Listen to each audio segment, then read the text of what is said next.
So today we got the update of the motion for a mistrial in YNW Melly's case has been denied, even though many believed that YNW Melly was going to get it. Even the judge sounded like he wanted to give it to YNW Melly just last week. And it went off the rails for the prosecution today at the YNW Melly trial after a tragic direct examination. At the conclusion of today, the defense asked for a mistrial. You'll see the judge at the end basically say, I'll give it to you if you want it. This is my opinion, read between the lines. Ask your client though if he really wants it, because I'll give it to you.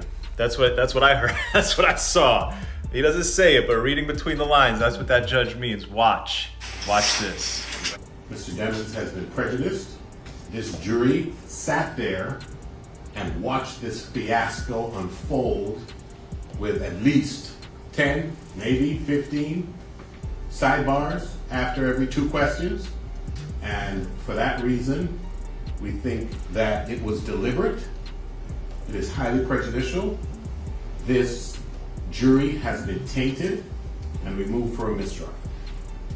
Now this changes YNW Melly's potential release date. However, at the same time, something very strange would occur today, which could have changed the mistrial decision. We would see no jumper report. An alleged video of YNW Melly cooperating with cops in the interrogation room surfaces, alongside this footage. Like I told you, a lot of the stuff we don't need because we have all this evidence already.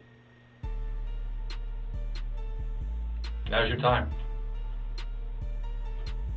Really need to think about what you're going to do, because now is the time to try to be honest and try to make things right. Okay? If you shot in self-defense or something, you need to let us know. I did. What happened? Somebody at the Pun Tomato pulled out. Who? One of the kids. Somebody you go to school with? Yeah. Same grade? Yeah. What's he go by? I think he goes to the alternative. Alright, what's his street name? I know his last name, Gillespie. This was from a separate court case that Melly was involved in back in 2015. Pretty odd coincidence, this 8-year-old footage comes out to the internet when YNW Melly has the chance of a mistrial. Definitely not strange at all. As further into the interrogation, YNW Melly ends up flipping the script. From that clip, it sounds like he was cooperating and completely then turned against the feds. He ended up not speaking a word, and this then resulted in his arrest in 2015. However, the famous rap lawyer would mention YNW Melly not getting the mistrial isn't all that bad. All right, the judge denied the mistrial. The judge did not go deep into his reasons for why, but bottom line, request for a mistrial denied by the judge in the Melly trial. From here, I think this is a good thing. Why? I thought the trial was going well for Melly, and so he didn't really want a mistrial. That being said, this is a penalty case, and so if there's grounds to move for a mistrial, if somebody does something and you have the opportunity to move for a mistrial, you kind of have to do it. Now, the fact that the judge denied it means the trial will continue, which I think is going good for Melly, and there will be the possibility of an appeal based on the fact that the judge didn't grant the mistrial. It's not a sure thing that that'll happen, but that is now also in play. As shortly after, a new current poll for the voting of YNW Melly being guilty or not by the public would then be released, with 19% stating guilty, 74% voting not guilty, and then 6% on other. Of course, this could be skewed due to fans of YNW Melly. However, the major wins that he has been taking lately in trial is suggesting the Florida rapper could beat this case. According to many online lawyers, it seems the first day of the YNW Melly trial, him and his lawyers wanted to start with a major win. So they presented to the jury the possibility of this crime being done by YNW Bortland, not YNW Melly. As it was reported, YNW Bortland had powder residue on his hands and a change of clothing when he dropped off Sack Chaser and Juvie to the hospital. YNW Melly and Bortland were the only 2 men in the vehicle with them. Devin's lies, those were his lies. Cortland Henry shows up at Memorial Hospital, Miramar. You don't see him sitting there, but where you will see him sitting is in the driver's seat of a car with 2 bodies, car riddled with bullets. And when he shows up with a change of clothing, change of shirt, gunpowder residue on his hands, evidencing that he had discharged a firearm. And he lies. He lies about where the incident occurred. He lies about how it occurred. And he lies about not having a phone. I think it was Miss Bradley herself who said, everybody has a phone in his pocket. Not Cortland Henry. There were 3 phones. This is revealing that YNW Bortland actually lied to the feds when they were asking him what happened to Sack Chaser and Juvie on the night of their passings. But also we learned YNW Bortland brought a change of clothing to a recording studio at 4 in the morning, making it very obvious he knew something was most likely going to go down on this night. The interview of Bortland lying to the feds was also shared in the courtroom shortly after. And I'm driving, ducking for my life, trying to make sure I don't get hit. And you telling me, you telling me about shit. I don't know. You know what I'm saying? I'm trying to make sure I don't get hit. I'm driving. I'm trying to make sure I don't get hit. You know what I'm saying?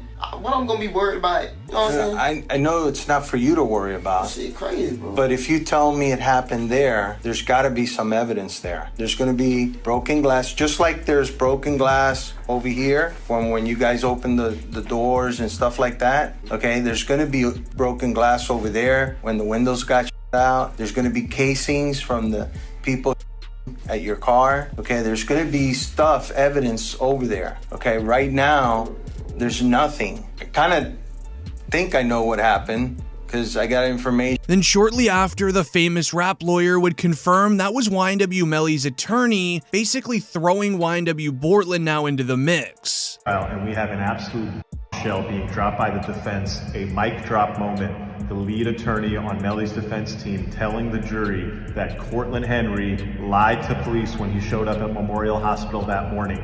He lied about what happened. He lied about not having a phone on him.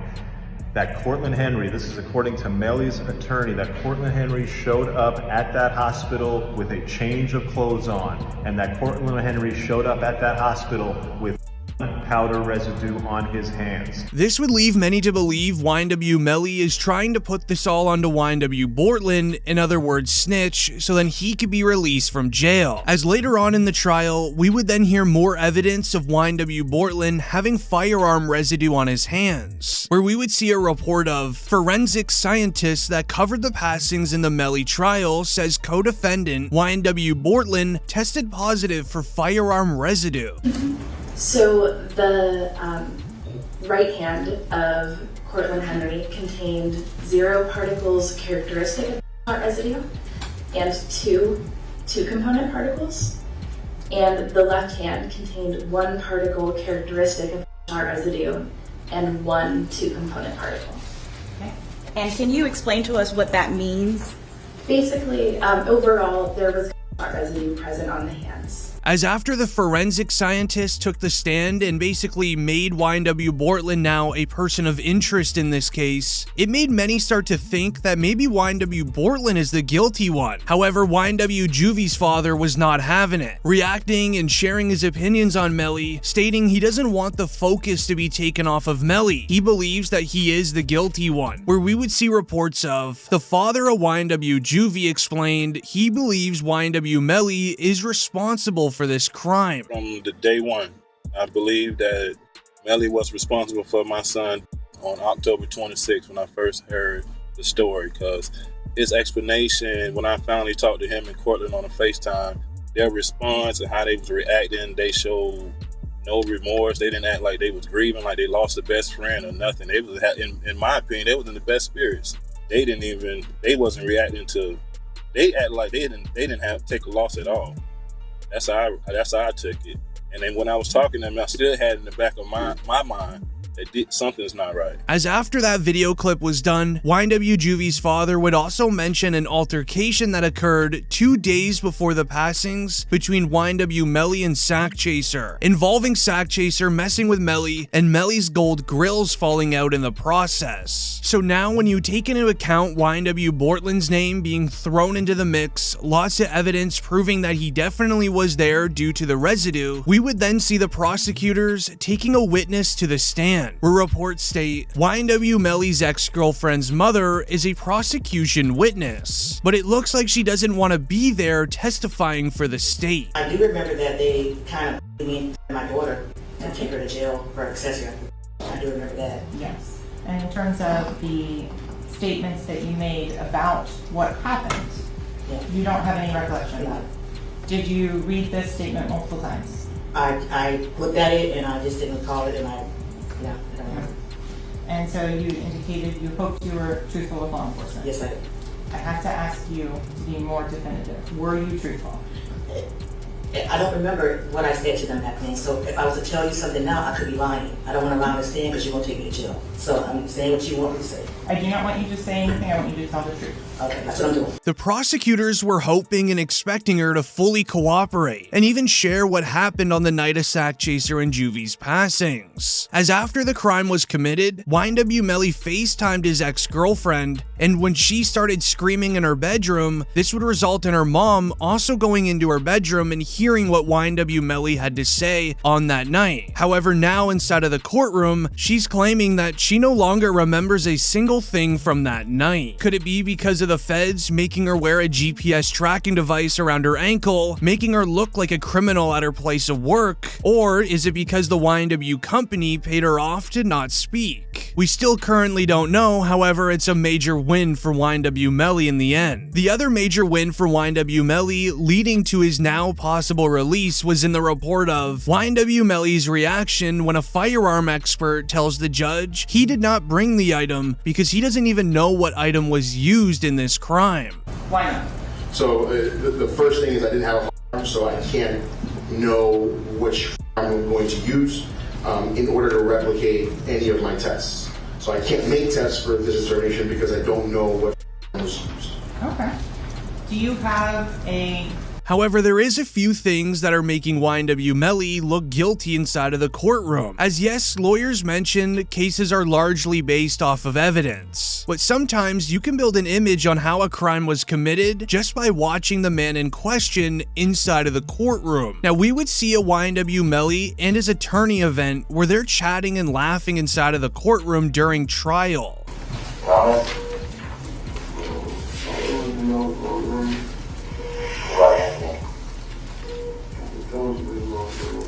Oh, Jada is Anthony's? What about Chris's?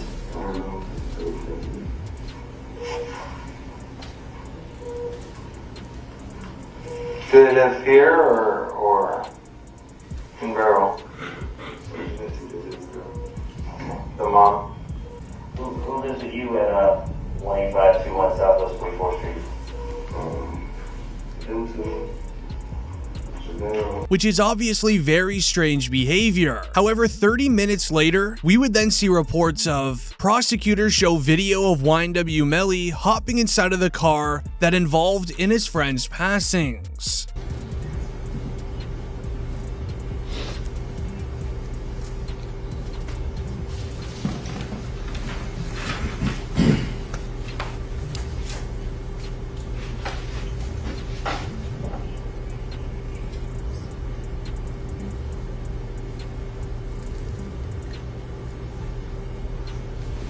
Excuse me, you're able to see?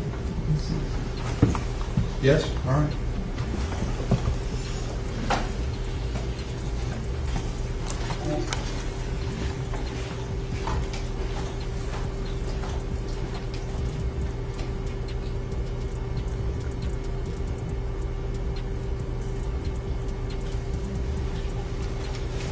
This would quickly make the smiles go away in the courtroom, as this proves that YNW Melly did get inside of the vehicle with Bortland, Sakchaser, and Juvie, and he also did sit in the correct seat that they were saying he was in. Then what we learned was what was happening after the crime was committed. As everyone knows, after the crime was committed, on GPS evidence, it states YNW Melly and Bortland sat still for 40 minutes. They didn't get Sakchaser and Juvie medical attention, didn't call an ambulance or anything. As we would see reports of, prosecutors say Fredo Bang picked up YNW Melly after the incident involving Juvie and Sakchaser. And Chris Thomas are...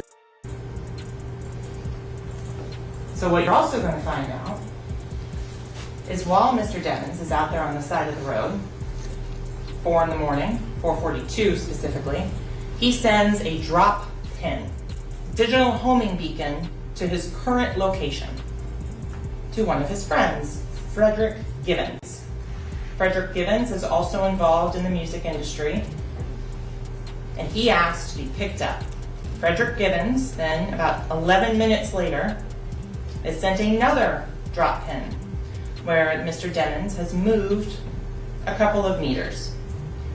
What you're going to find out as well, though, is these digital leashes, they have more than just phone calls. This reveals YNW Melly used that 40 minutes to call Fredo Bang to be picked up. He also probably helped Bortland create the excuse that he would use at the hospital, as YNW Bortland used that 40 minutes to create the excuse he was going to use, but also change the clothes that he was wearing as mentioned earlier. And with this case-breaking evidence being shared in the courtroom, it would end for this day. However, the following day was even more weird, as we would see reports of YNW Melly prayed in court this morning before his trial.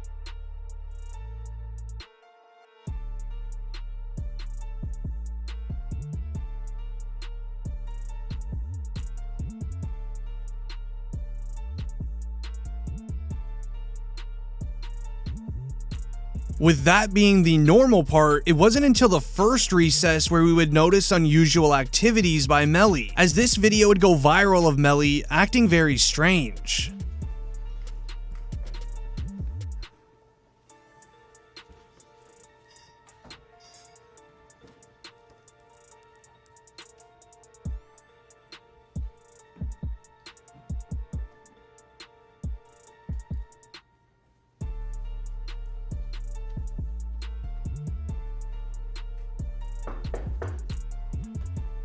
This would then even lead into the next break, where YNW Melly is seen doing weird head movements and even flexing a diamond grill in court during his trial.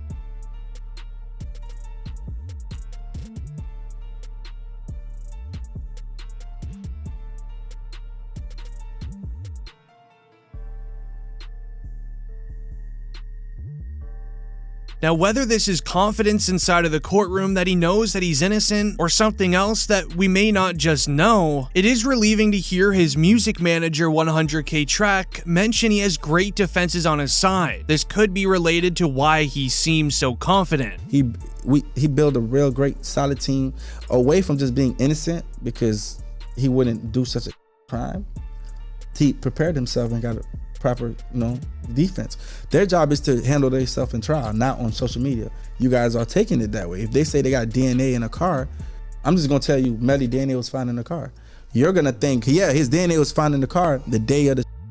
Oh, he jumped in a car and his DNA was in the car. He did it, okay? But you're not gonna put the fact that this was his car for 6-7 months on those documents and dockets and just automatically be like, yo, he's fried.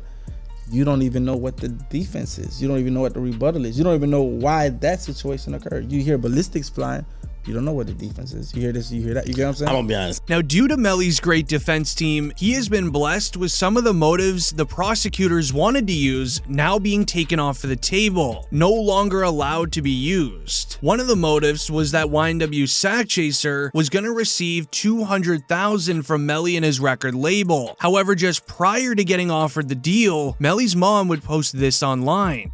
Show me text messages from Sack Chaser, all her friends and all these people, like he's about this life. But I'm saying, like, who you ever out at, what you ever did? You couldn't even take charge. If you don't sit your down and don't ever come for me, because my credentials is real. It ain't even a joke. So don't ever try to come for me, because I don't even play them type of games. Like, what you got that I ain't got? Oh, you your look. I got big. At the end of the day, Melly is my child. Revealing there was a situation that happened between Sack Chaser and Melly's mom, meaning there could be a motive there for something to happen to Sack Chaser.